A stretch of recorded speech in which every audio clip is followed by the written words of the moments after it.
Todos acharam? Capítulo 12 de 2 Coríntios. Capítulo 12 de 2 Coríntios. Do versículo 1 ao versículo de número 10. Olha o que diz. É necessário que eu continue a gloriar-me com isso, ainda que eu não ganhe nada, ainda que eu não ganhe nada com isso. Passarei as visões e revelações do Senhor. Conheço um homem em Cristo que há 14 anos foi arrebatado ao terceiro céu. Se foi no corpo ou fora do corpo, não sei. Deus o sabe. E sei que esse homem, se no corpo ou fora do corpo, não sei, mas Deus o sabe, foi arrebatado ao paraíso. E ouviu coisas indizíveis, coisas que ao homem não é permitido falar. Nesse homem me gloriarei, mas não em mim mesmo, a não ser em minhas fraquezas. Mesmo que eu preferisse gloriar-me, não seria insensato, porque estaria falando a verdade. Evito fazer isso para que ninguém pense ao meu respeito mais do que em mim se vê ou de mim ouve. Para impedir que eu me exaltasse por causa das grandezas dessas revelações, foi-me dado um espinho na carne, um mensageiro de Satanás, para me atormentar. 3 vezes roguei ao Senhor que o tirasse de mim, mas ele disse: minha graça te basta, pois o meu poder se aperfeiçoa na fraqueza. Portanto, eu me gloriarei ainda mais alegremente em minhas fraquezas, para que o poder de Cristo repouse em mim. Por isso, por amor de Cristo, regozijo-me nas fraquezas, nos insultos, nas necessidades, nas perseguições, nas angústias, pois quando sou fraco é que eu sou forte. Curve tua cabeça.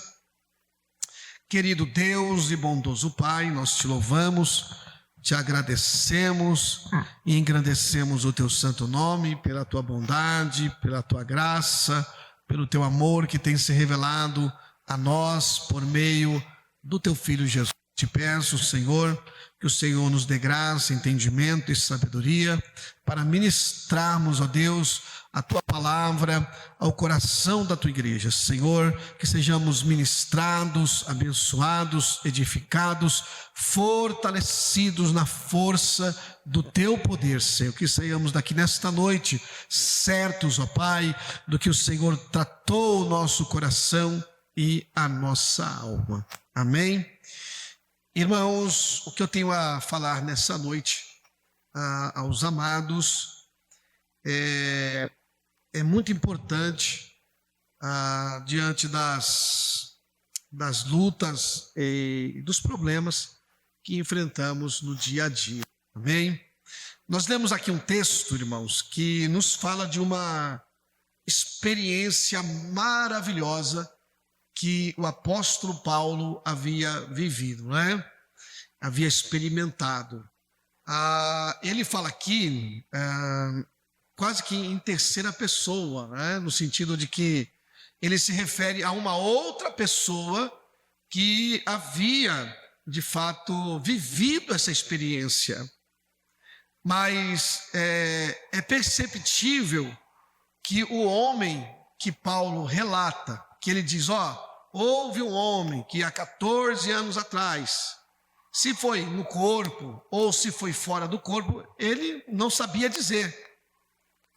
Ele disse a respeito desse homem, que esse homem havia sido arrebatado até o terceiro céu. Foi uma experiência realmente gloriosa. Eu não sei se os irmãos aqui já teve alguma experiência assim, nesse nível ou nesse grau. Eu, particularmente, nunca tive uma experiência tão extraordinária como essa, né? Já tive algumas experiências que realmente foge da minha capacidade de compreensão, entendendo que eram experiências sobrenaturais, e me foge, de fato, a capacidade de compreender. Então, é claro que todas as vezes que nós temos uma experiência espiritual, sobrenatural, primeiro nós vasculhamos todos os métodos de raciocínio que nós temos para poder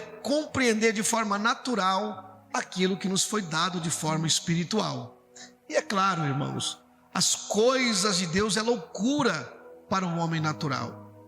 As coisas espirituais é de difícil compreensão para muitas pessoas que não compreenderam as coisas de Deus, que se discernem espiritualmente. Eu disse aqui esses dias que dos dons ou de uma capacidade que nós precisamos nesse tempo, irmãos,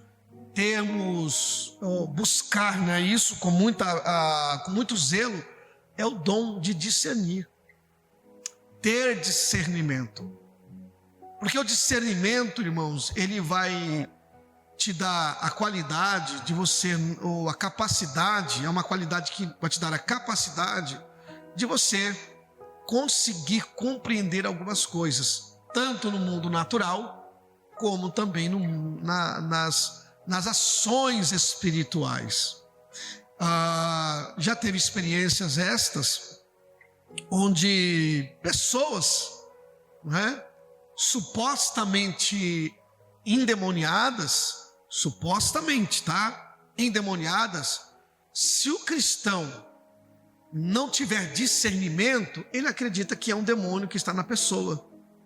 Eu já vi pessoas, não sei se são problemas de causas mentais, de ordem mental, ou safadeza mesmo, né? Tem gente que gosta de enganar, né? Entra na igreja, se finge de endemoniado só para ver o circo pegar fogo, né? Esses dias eu estava vendo um vídeo onde um capetinha lá, né, para falar, o camarada disse assim: eu vou provar para os pastores da Universal o que eles estão fazendo. É mentira. Ele foi lá e começou a se fingir de demônio, e o pastor lá repreendendo o demônio dele.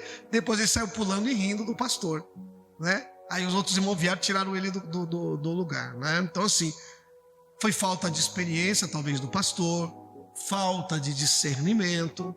E é claro que tem gente que é tão bom, irmãos, em atuação, que você pensa ser um demônio. Eu já vi essas coisas acontecer, né? Então é necessário ter discernimento às vezes, e não só para isso, irmãos, até para as nossas próprias experiências que temos. Eu sei que os dons espirituais, irmãos, são extremamente necessários para a igreja. Eles são extremamente necessários. Uma vez que nós temos o nosso discernimento aguçado, pautado nas escrituras, qualquer dom, até mesmo seu, você vai ter um sonho, irmão, aquele sonho sem pé e sem cabeça, né? Você não entende nada. Aí você tem que ter pelo menos discernimento para compreender se é um sonho que é um fruto da barriga cheia, ou se é realmente um sonho que Deus lhe deu para uma experiência, te comunicando alguma coisa. Eu creio nos dons espirituais, irmãos, eu creio. Nós temos um texto na Bíblia onde um rei, né, Acabe, e o rei Josafá se sentam, se não me falha a memória, eles se sentam e eles estão indo para a guerra, eles querem consultar a Deus. E havia um profeta lá naquela terra, naquela época, que tudo que ele profetizava para Acabe eram profecias verdadeiras, só que assim, era só pancada na cabeça, não era nada de bom. Porém, havia muitos outros profetas que falavam coisas boas para Acabe. E um dia Josafá, que estava se aliançando com Acabe, falou assim: não tem profetas aqui para a gente consultar a Deus? Aí chamaram todos esses profetas mentirosos e eles começaram a profetizar: vai para a guerra que Deus é contigo. E os reis, né, ali ouviram. Só que Josafá tinha discernimento. Josafá perguntou assim: será que não tem mais nenhum profeta? Porque ele estava vendo que aqueles profetas, todos eles estavam falando a mesma coisa. Que aqueles profetas estavam falando coisas só para agradarem eles, porque eram reis. E ele perguntou: não tem mais nenhum profeta por aí não? Que a gente possa ouvir pelo menos a palavra do Senhor pela boca dele? Ah, tem Micaías, porém não fala nada de bom para mim, só profetiza derrota, só profetiza que o negócio vai ficar ruim. Então é esse mesmo que a gente tem que ouvir. Mandou chamar o profeta. Aí o soldado foi lá, falou assim: olha, o rei está mandando te chamar. Tem lá muitos profetas lá profetizando que o rei vai para a guerra e que ele vai ser vencedor na guerra. Aí o profeta falou assim: eu vou falar aquilo que Deus mandar eu falar. Esses são os verdadeiros profetas. Quando ele chegou lá, todo mundo profetizando. Tinha um profeta que até fez um chifre lá, dizendo: ó, rei, tu vai ganhar, assim como com esse chifre, você vai destruir todos os seus inimigos. Aí veio Micaías e começou a dizer, como todo mundo estava falando a mesma coisa, ele, para não perder tempo também, e de forma debochada, ele falou assim: assim diz o Senhor, pode ir para a guerra que você vai vencer. Até o rei já sabia, naquele momento, que ele sempre profetizou algo ruim, e falou assim: eu conjuro que você fale a verdade em nome do Senhor. E o profeta olhou para ele e falou assim: olha, você irá para a guerra, porém você não vai voltar. Aí veio um outro profeta e deu um soco na boca dele e falou assim: como que você diz assim que uma coisa e nós estamos falando outra? Ele falou assim: eu vi o Senhor Deus assentado no trono, todo o exército à sua direita, e Deus perguntou: quem será um espírito de mentira na boca dos profetas? Aí veio um espírito de mentira, se apresentou diante de Deus, porque os demônios fazem isso, falou assim: ó, eu vou lá ser um demônio de mentira na boca dos profetas. E eles desceram, e esse espírito foi e enganou todos os profetas, falando que eles fizessem a palavra ao rei, palavra mentirosa. Então, se o rei Josafá não tivesse discernimento, irmão, e compreensão, talvez ele iria de qualquer forma para a guerra. Então o discernimento ele é muito útil para nós. E Paulo, irmãos, ele conta aqui a respeito de um homem e que de fato se compreende que esse homem é ele próprio.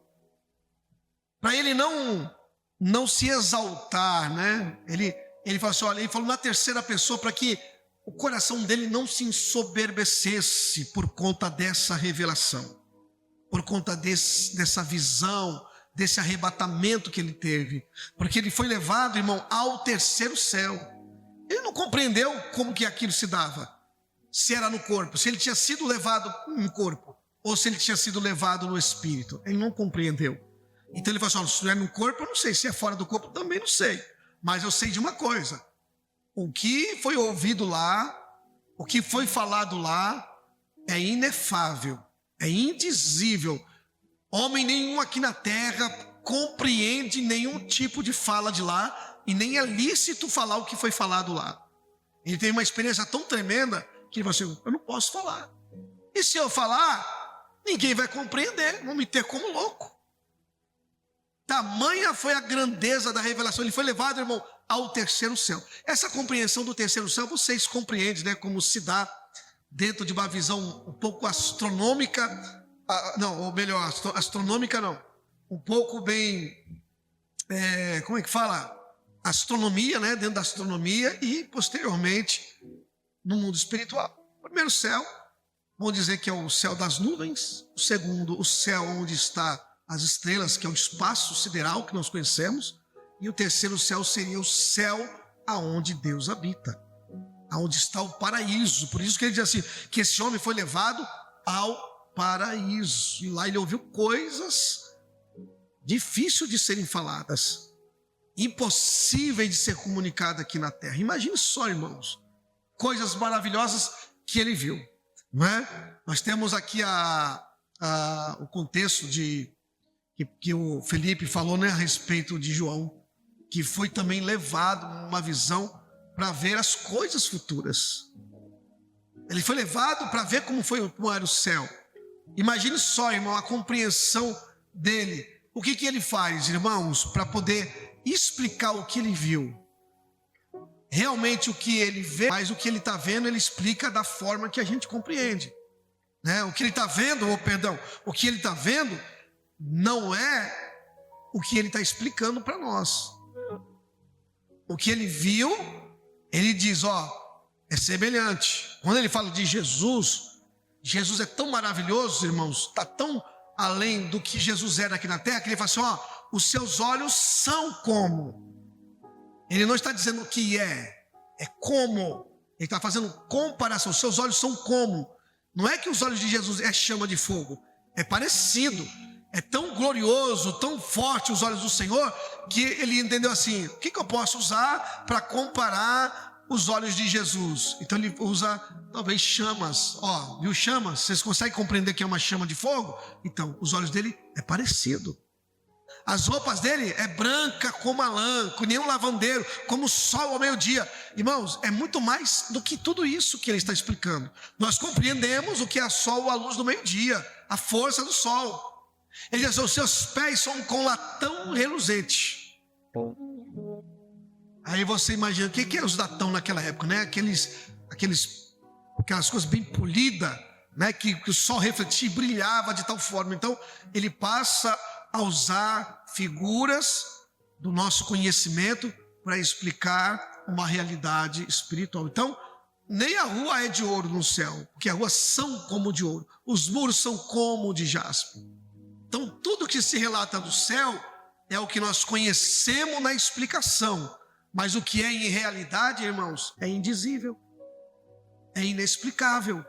Você imagine só, quando você chegar lá no céu e você vai ver tudo que não era o que estava escrito na Bíblia, na forma como João está dizendo, dentro do aspecto que ele explica. Vai ser muito mais maravilhoso e muito mais bonito do que vai estar se visto ali. Imagine só, irmãos. Nada se compara. Ele faz comparações, e já Paulo diz assim, é indizível, é incomunicável. Imagine só, irmãos. A terra é um grãozinho de areia nessa imensidão de espaço. O sol é 1 milhão de tamanho, de mais vezes do que a terra. Tem uma estrela que dá milhões e milhões e milhões de vezes maior do que o sol. Agora imagine como é o céu. O céu não é um espaço pequeno, não é um quadrado igual a Nova Jerusalém, não é um retângulo. Não, irmãos, o céu é uma vastidão de um espaço sem fim no mundo espiritual e que é eterno, não é mutável, é eterno. Então, imagine lá, Paulo foi lá, até o terceiro céu, ele viu coisas gloriosas, foi uma experiência extraordinária, uma experiência inexplicável para ele falar isso ao povo. E, irmãos, todas as vezes que porque o ser humano, ele é suscetível a se inclinar ao orgulho, se inclinar à soberba. Isso é tão explicável no mundo natural, que assim, irmãos, se você vai perceber alguém que você conheça, que era pobre, e essa pessoa começa a galgar níveis de vida bem além do que ela vivia, né? Aí, se aquela pessoa ela não tem realmente maturidade para lidar com aquilo que ela começa a obter, o que ela passa a fazer? Ela começa a menosprezar. Ela vai passar por você, ela já não vai dar bom dia. Você que era um amigo do ciclo, você que era do círculo de amigos, já não é mais convidado, porque você continua pobre e aquela pessoa se tornou rica. Isso pode acontecer, não estou dizendo que isso é geral, isso acontece. A pessoa gaga um nível, às vezes até um emprego, não precisa nem ser muito, irmãos. Às vezes um carro, uma casa já faz a pessoa mudar, um emprego faz a pessoa mudar, um bom salário faz a pessoa, não precisa se tornar rico, não é? No mundo natural, as pessoas, por poucas coisas, elas já se gloriam, elas já se ensoberbecem, elas já se tornam altivas. Agora imagine nós, irmãos, quando nós experimentamos a verdadeira realidade do mundo espiritual. É aí que nós temos que tomar muito cuidado, porque por mais que o mundo não reconheça a igreja, por mais que o mundo não veja na igreja pessoas que são filhos de Deus, pessoas que foram salvas, que estão em um outro nível de realidade espiritual, mas elas tendem a menosprezar a igreja. Por nós sermos crentes, irmãos, nós vivemos numa outra realidade. Isso estamos vendo no dia a dia. Agora imagine quando temos uma experiência, quando somos capacitados com dons que Deus nos dá, quando o nosso nível espiritual cresce, nós temos que tomar muito cuidado, porque até aí também o nosso coração pode se gloriar. Paulo disse assim: eu não vou me gloriar por conta disso, eu não vou me ensoberbecer por causa dessas revelações. Por que ele está dizendo na terceira pessoa? Ele não queria que as pessoas olhassem para ele e ficassem admirando. Paulo foi no terceiro céu. Olha, Paulo. Porque Paulo sabia, irmão, só porque ele curou 1, 2, 3, as pessoas já começaram a sacrificar animais para ele, irmãos. Começaram a adorar ele. Começaram a queimar, trazer animais para fazer sacrifício e rasgar as roupas. Não, nós somos homens tal qual vocês são. Imagine só, irmãos. Então, Paulo, ele disse assim: olha, esse homem, não sei se foi no corpo ou se fora do corpo, ele foi arrebatado até o paraíso e ouviu coisas que são indizíveis. Aí ele disse: nesse homem eu vou me gloriar, mas não em mim mesmo. Porque nós temos que tomar muito cuidado de nos gloriarmos em nós mesmos.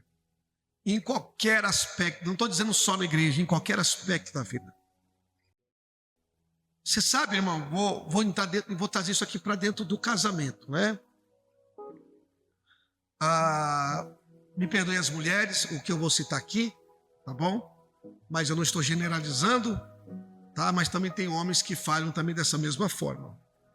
Mas na maioria das vezes, irmãos, um homem, ele sabe que ele pode trabalhar, ganhar seus 2, 3 salários. E o que ele vai fazer com aquele salário? Qual que é a mentalidade do homem ganhar um salário? Algum homem pode me responder aqui? O que os homens pensam quando ganham um bom salário? Em fazer o quê?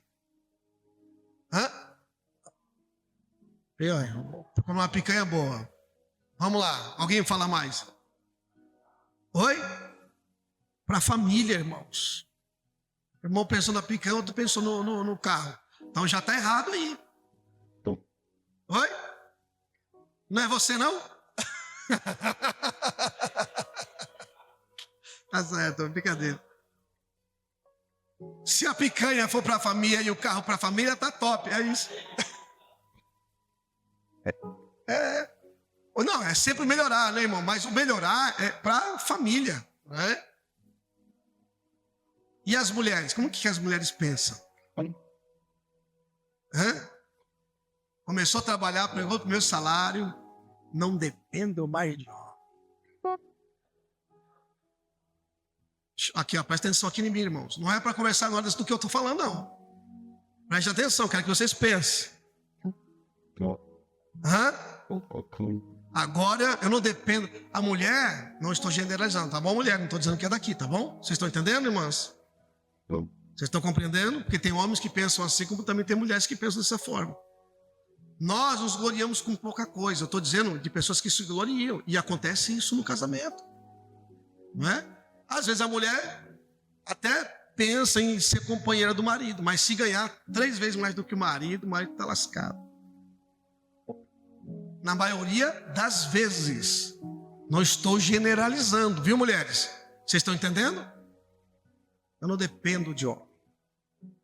Isso é meio que um feminismo aí, né? Então vamos lá. É claro, irmãos, que em todos os aspectos acontece. Já vi pastor se tornar orgulhoso pelo tamanho da igreja.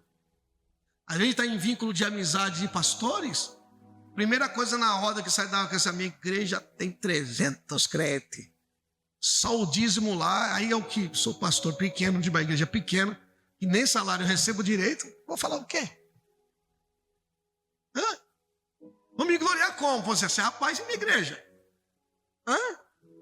com 50 crentes, 30 crentes. Eu poderia me gloriar, dizer assim, são crentes cheios do Espírito Santo, são pessoas fiéis à palavra de Deus. Você vê que os níveis vão se alterando, irmãos, no sentido de valorizar o que realmente precisa ser valorizado. Nós nos gloriamos por poucas coisas. Eu já me gloriei, irmão, já me gloriei por uma experiência que eu vivi. Na roda de irmãos ainda imaturos, né? Vou dizer, rapaz, eu orei hoje 3 horas. Aí, para não ficar por baixo, eu durei 3 horas e 10 minutos hoje. Hoje foi 4, meu irmão. Não, eu orei só, contando, foi 5 horas de oração hoje. A gente nunca quer ficar por baixo. Então, a gente vai pegar essas experiências e nós vamos trazendo para glorificar a gente. Até testemunho, irmãos. Tem testemunho que ele é testemunho. Nós temos que tomar muito cuidado em contar testemunho, irmãos da igreja. Nós temos que sondar o nosso coração 10 vezes para contar um testemunho. Porque muitas das vezes o testemunho é para glorificar a si mesmo do que glorificar a Deus. Olha as cenas, irmãos. Pensa comigo se não é uma realidade, irmãos. Se essa não é uma verdade. Às vezes estamos falando testemunho, ele não vai edificar coisa nada. É igual aquele camarada vem em conta, não, eu era o pior bandido, eu era do comando, era não sei do que. Aí você vai ver a história do camarada, o camarada era ladrão de varal. Era nóia.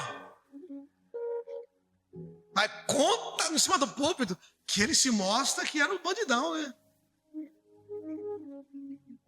Não é assim, irmãos? Quem já ouviu testemunho assim? O cara se coloca lá em cima, né? Eu conheço pessoas que se converteram ao evangelho e eram realmente bandidos mesmo, de verdade. Bom, a maioria deles, testemunho assim, eles não contam. Eles preferem ficar calados, eles não contam. Porque muitas das vezes vai exaltar mais o diabo, que o diabo fez na vida dele, do que Jesus fez na vida dele. Aí nós falamos mais do que o diabo está fazendo do que Jesus faz, irmãos.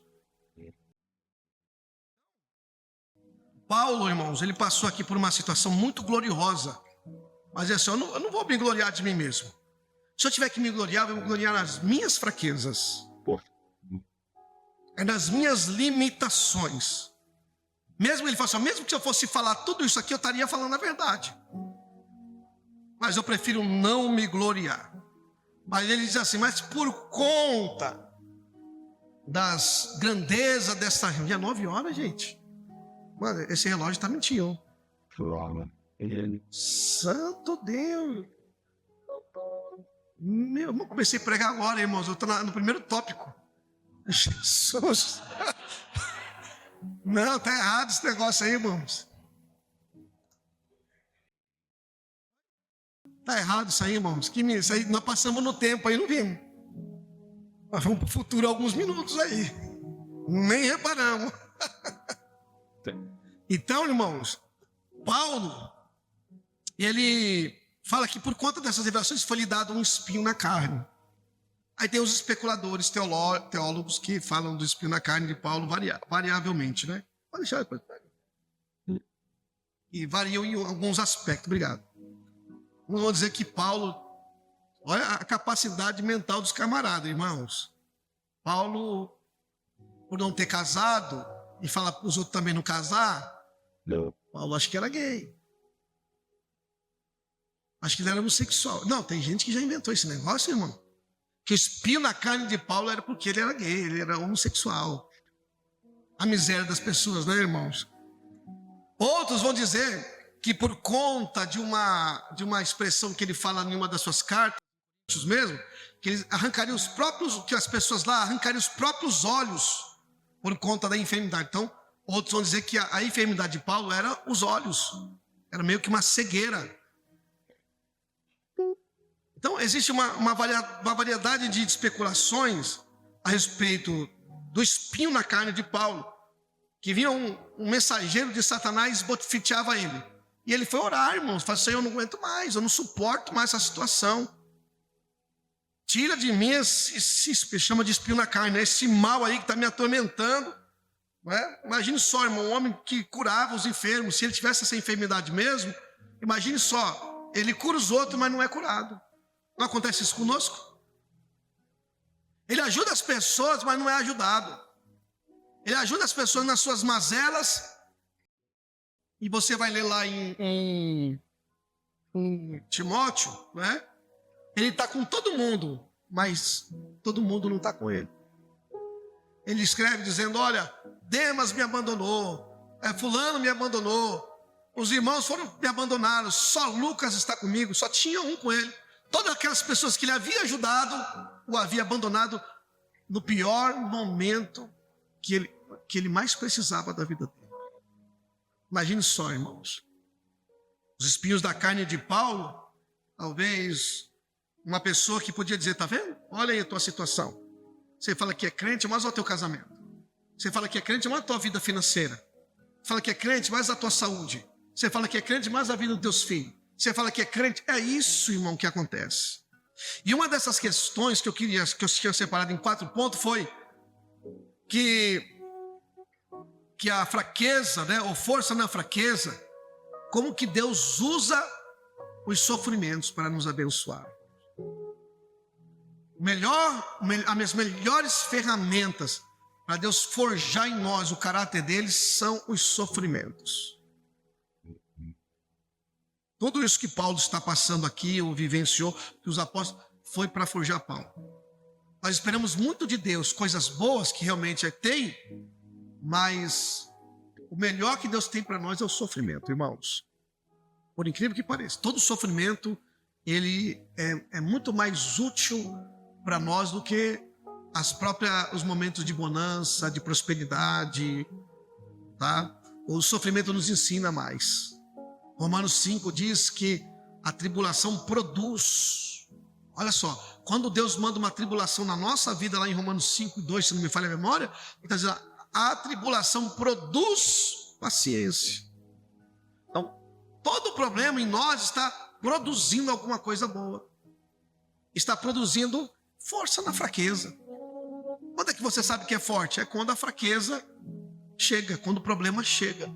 Quando a dor, a perda, o problema no casamento financeiro chega e você fala assim, não vou aguentar. E Deus te dá graça para você suportar, vencer, avançar e dar a volta por cima diante desses problemas. Então, Deus usa os sofrimentos. O diabo também faz uso dele para nos acusar. Ó, teu Deus, onde está o teu Deus? Amaldiçoa esse Deus e morre, como fez a mulher de Jó. Que Deus é esse que tu serve? Que Deus é esse que te coloca numa situação como essa? É isso que o diabo faz. É isso que o diabo faz e coloca essas palavras na boca de pessoas. Que Deus é esse que permite seu filho ficar doente? Que Deus é esse que permite você viver o que você está vivendo? Então o diabo também usa, irmãos, problemas para nos tirar a atenção daquilo que Deus está fazendo. E como que Paulo enfrentou os problemas, irmãos, aqui? Ele sabia, irmãos, que ele tinha que vencer o próprio orgulho. Ele sabia, irmão, que ele tinha que vencer, glorificar a Deus. Satanás atormentou ele, ele orou 3 vezes, pediu ao Senhor, Deus somente falou para ele, olha, Paulo, a minha graça te basta. Ela é suficiente. O meu texto fala assim, a minha graça é suficiente, irmãos. A gente fala, basta, né? É uma palavra que já caiu dentro, já se firmou dentro do nosso vocabulário, dentro da expressão, mas eu acho que o âmago para dizer para nós que a graça, ela é suficiente, ela supre todas as necessidades. Não em dar o que queremos, mas suportar o que estamos passando. Então ela é suficiente, irmãos. Assim como Cristo é suficiente para nós. Pois o meu poder se aperfeiçoa nas fraquezas. Então, nesse problema que você está passando, nessa dificuldade que você está vivendo, é o meu poder se aperfeiçoando na sua vida. E por fim,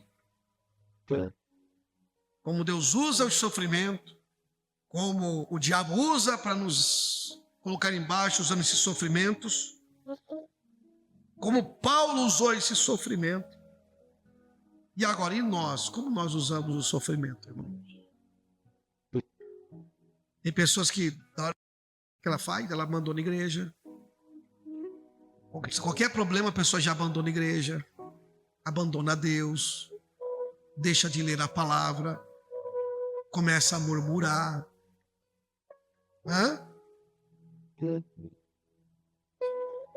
Qualquer probleminha que acontece, a pessoa já perde a fé, quando na verdade todos os problemas deveriam acontecer como aconteceu na vida de Paulo. Nós temos que usar todos esses problemas para se tornar energia e força, onde Deus vai nos dar graça suficiente para nós vencermos todas as batalhas e sermos aperfeiçoados na presença dele. Por isso que ele diz no verso 10: por isso, por amor de Cristo, eu regozijo-me nas fraquezas, nos insultos. O que são os insultos, irmãos? Quem já foi insultado aqui de forma gratuita? Por alguém da família? Quem já foi insultado lá no trabalho, na igreja? É humilhação, insulto é humilhação. É palavras que vai te colocar lá embaixo. O que você faz com essas palavras, irmão? O que elas se tornam para você? Elas se tornam rancor, ódio e mágoa? Ou elas se tornam força na fraqueza? Aí se torna vingança, vontade de matar. É aí que não pode acontecer. Porque o diabo ele vai usar esses problemas para colocar isso, plantar isso no teu coração. Só que assim, Deus está usando o problema, o insulto, para te fortalecer. O diabo vem para colocar vingança e ódio no teu coração. Vocês estão entendendo? Vocês estão entendendo? Paulo, ele falou: eu fico feliz, está me insultando? Eu fico regozijando, eu me regozijo. Glória a Deus. O fulano falou mal de mim. Aleluia. Bom, lá o fulano lá me falou que eu não ia dar em nada na vida. Tu viu lá o parente? Falou, fechou a porta da minha cara. Os insultos, ele se regozijava, irmãos. Eu sei que é contrário à natureza sorrir no momento do problema. Mas é isso que Paulo está dizendo. Ele está dizendo aqui, ó: regozijo-me nas fraquezas, nos insultos, nas necessidades. O que são as necessidades? É a falta, irmão. Faltou o pão, faltou a comida, faltou dinheiro para pagar a conta. O que você faria? Como é que você usaria esse problema? O diabo está dizendo assim: você vendo Deus? Você é dizimista lá na igreja? Ixi, tem nem dinheiro para comprar o gás.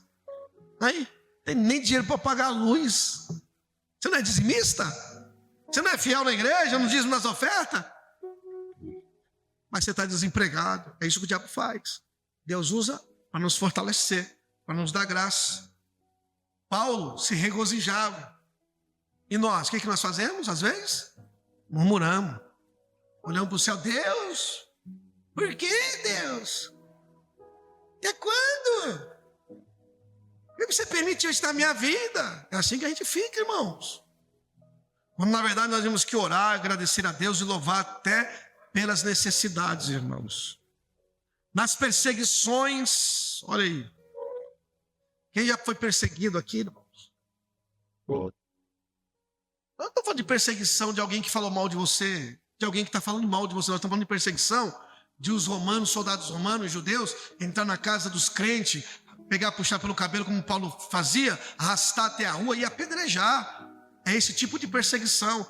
Hoje, irmão, os crentes não aguentam uma perseguição na igreja, de alguém que falou mal, de alguém que olhou de cara feia, de uma situação na família. Agora imagine quando chegar a grande tribulação, a perseguição. Como é que você vai aguentar, irmãos? Nas angústias. Aí ele diz: pois quando eu sou fraco, é porque eu estou forte. Totalmente paradoxo, né, irmãos? Forte e fraco ao mesmo tempo. Ou forte na fraqueza. A Bíblia diz em Hebreus 11:34 que os homens de Deus e mulheres de Deus tiraram força da fraqueza. Tiraram força da fraqueza. Então, O problema que acontece na sua vida, irmãos, é uma ou outra. Como é que você reage? De forma negativa ou positiva? Se aquilo vai ser energia para você continuar lutando, vencendo, porque Deus está te dando graça, ou você vai se sentir um derrotado e desistir de tudo. Abandonar tudo. Você está entendendo, irmãos, o que o Espírito Santo está dizendo? Amém? O que é que você faz com as suas lutas, com as suas dores, com as suas dificuldades? Onde que elas estão? Elas estão lá na sua casa, no seu casamento, na sua família, na sua vida. O que você está fazendo com elas? Você sabe o que o diabo está fazendo. Parece que a gente só consegue ver o diabo nisso aí, e ver Deus também. O que Deus está fazendo com elas? O que Deus está permitindo por meio delas? E o que nós vamos fazer, irmãos? Mesmo sabendo que o diabo está acusando, condenando, falando mal, mas nós sabemos que Deus está, irmãos, porque a Bíblia diz que tudo coopera para o bem daqueles que foram chamados segundo o propósito de Deus. Tudo coopera para o bem, irmãos. Tudo coopera para o bem. É essa palavra que cabe aos problemas da vida. É quando você vai olhar para Filipenses 4,13. Tudo posso. Né? Algumas pessoas fazem uso errado desse versículo. Né? Tudo posso. Só pode quando é para vencer, quando é para ganhar. Né? Eu vou vencer ali, eu preciso da porta de emprego, eu preciso de um milagre. Então, eu tudo posso. Eu tudo posso também nas necessidades, porque sem ter abundância, sem passar necessidade, porque posso todas as coisas naquele que me fortalece. É isso, irmãos. Você só pode todas as coisas porque Deus te dá graça. Você só pode todas as coisas porque é Ele quem te fortalece. Diga a glória a Deus. Diga assim: obrigado, Senhor, por esta palavra. Feche teus olhos. Se coloque de pé, vamos já encerrar o culto. Você vê